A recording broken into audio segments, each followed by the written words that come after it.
Malaysia is stripped of hosting a major sporting event after trying to ban Israeli athletes. Is the government using sport to play politics? I'm Imran Garda, and today's newsmaker is the World Para Swimming Championships. Events like the Olympics, the World Cup and Formula One races are typically seen as chances for enemies to put politics aside and come together for the sake of athletic competition. That's not the case for Malaysia's 93-year-old Prime Minister Mahathir Mohamad, who banned Israeli athletes from participating in this year's World Para Swimming Championships. He disqualified them over their country's treatment of Palestinians. The committee that oversees the event was not impressed and stripped Malaysia of its hosting rights. A political debate ensued. The sports minister defended his boss's actions, saying a game is not as important as defending the human rights of an oppressed people. But Jewish groups pointed out that Mahathir has a long history of making anti-Semitic comments. So, which is it? A humanitarian gesture or an expression of hate? Natalie Perhonen begins our debate with this report.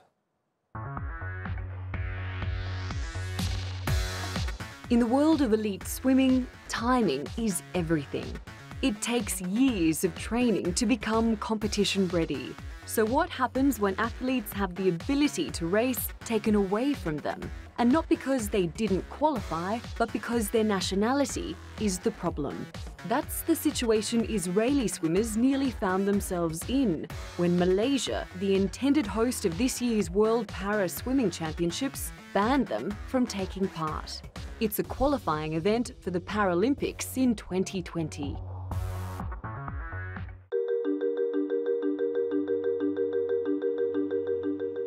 The championships were awarded to Malaysia when it was under the government of Prime Minister Najib Razak. Malaysia doesn't have diplomatic relations with Israel, but it had agreed to allow all eligible athletes and countries to take part in the event. Last year, Malaysia's government changed. In January, the cabinet announced a blanket ban on all Israelis participating in any events in Malaysia. The government says it's a humanitarian decision in support of Palestinians. We stand to our principle. Our principle is that Israel is a criminal nation. It has been breaking international laws without anybody saying anything. The International Paralympic Committee has since stripped Malaysia of its hosting rights. It says when a host country excludes athletes from a particular nation for political reasons, then we have absolutely no alternative but to look for a new championship host.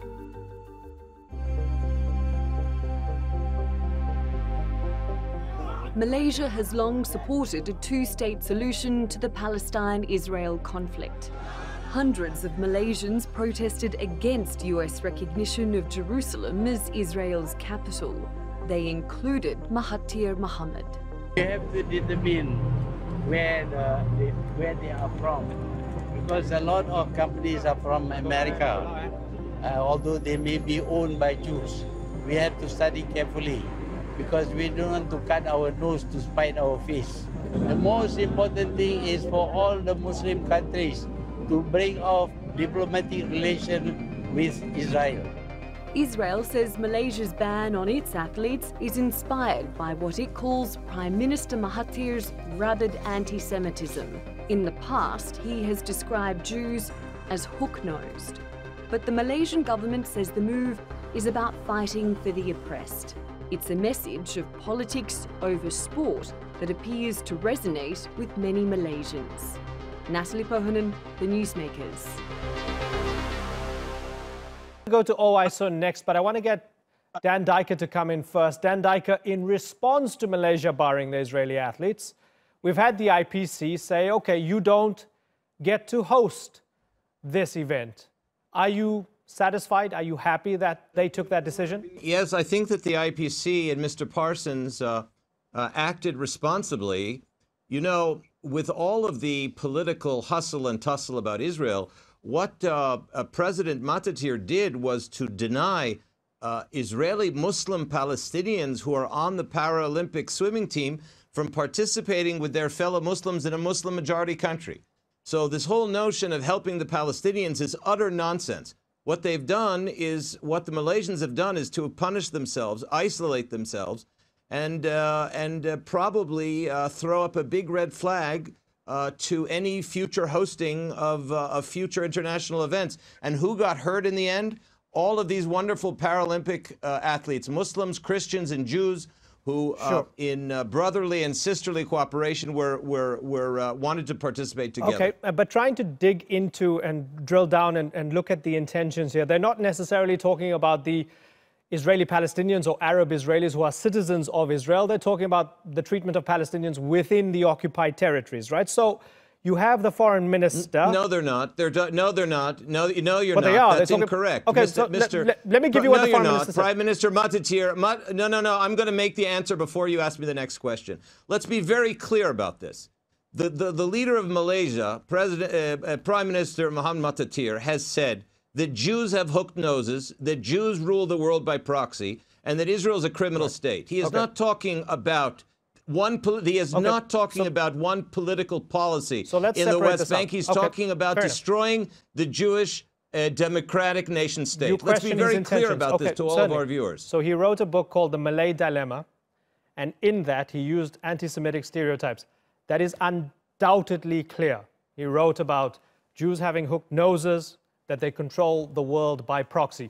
Be that as it may, he wrote that in a book. What I'm saying is that in his current defense right now, or in his current argument, and the foreign minister's current argument, what they're saying is Israel has an occupation of Palestinian lands, and because of human rights violations, and because of the treatment of Palestinians within the occupied territories, they've decided to take a political stance, right?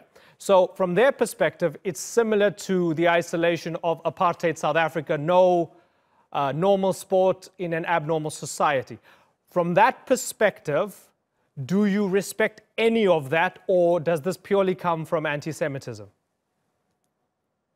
The perspective is absurd because of the fact that Malaysia has full relations with the biggest rights-violating regime in the world, which is the Iranian regime, the North Korean criminal regime, and therefore it's going to choose the only democratic country in the Middle East in which Arab Muslims have the same exact rights in Israel as Israeli Jews and Christians. And you're going to isolate that and compare it to the former apartheid criminal regime, which claimed white superiority over everyone else. That comparison is totally absurd. So if you want to try to draw out a more sophisticated argument, one might say, well, how do you compare it to the decision of, for example, President Trump, who barred people from Muslim-majority countries from immigrating to the United States? Then you can have some sort of discussion. And he has about actually. that, so that's perhaps. interesting. That's interesting, Dan, because he's done the same. He's mentioned on his blog. Mahathir's 93 and he has a blog. I'm totally impressed, right? He says, he compares it to, well, Trump can keep Muslims out. He speaks about America's wall. He says America's erecting a very high wall to prevent Mexicans from going to America. He even speaks about Viktor Orban referring to Syrian refugees as Muslim invaders. That's fascinating, and that kind of helps us psychoanalyze him. And he's also saying, well, the others are doing this. Why don't you have a problem with that? Dan Diker, you said that this has isolated Malaysia, right?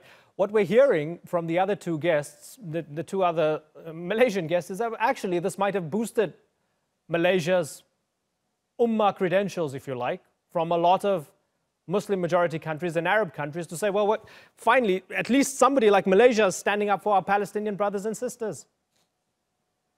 Yes, but the Palestinians themselves, you folks, are completely out of touch with the Palestinian public. They're the #1 haters of their own government in Ramallah. They're the #1 supporters of connections, of a socioeconomic relationship with Israel. And in fact, there is no such thing as worldwide Muslim solidarity.